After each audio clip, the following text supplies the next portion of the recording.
മുൻ കോൺഗ്രസ് നേതാവ് എ.വി. Gopinath Palakkad BJP.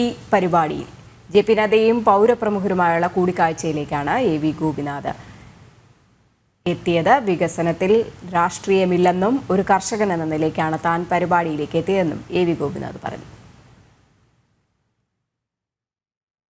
BJP. Palakkad നഗരത്തിൽ സംഘടിപ്പിച്ച ബി.ജെ.പി. ദേശീയ അധ്യക്ഷനും കേന്ദ്രമന്ത്രിയുമായ ജെ.പി. നദ്ദയും ജില്ലയിലെ പൗരപ്രമുഖരും തമ്മിലുള്ള കൂടിക്കാഴ്ചയിലാണ് മുൻ കോൺഗ്രസ് നേതാവ് എ.വി. ഗോപിനാഥ് എത്തിയത്.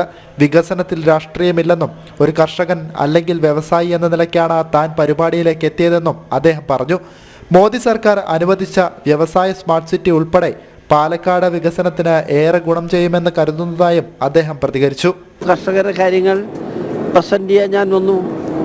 കർഷകരെ പാലക്കാടത്തെ ഇൻഡസ്ട്രീസിൻ്റെ കാര്യങ്ങൾ വേണ്ട, അദ്ദേഹം എന്താ പറയുന്നത് കേൾക്കാനും എന്ത് പാലക്കാട് നടക്കുന്ന അറിയാനുള്ള ഒരു വ്യഗ്രതയുള്ളതുകൊണ്ട് ഞാനിവിടെ എത്തി.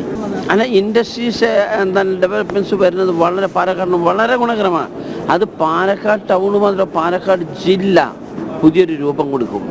നേരത്തെ കോൺഗ്രസ് വിട്ട എ.വി. ഗോപിനാഥ് നേതൃത്വത്തിനെതിരെ രൂക്ഷ വിമർശനം നടത്തിയിരുന്നു. ശേഷം CPM-മായി അടുത്ത ഗോപിനാഥ് നവകേരള സദസ്സിൽ ഉൾപ്പെടെ പങ്കെടുത്തു. പിന്നാലെയാണ് ഇപ്പോൾ ബി.ജെ.പി. പരിപാടിയിലും പങ്കെടുത്തത്. ജനം, പാലക്കാട്.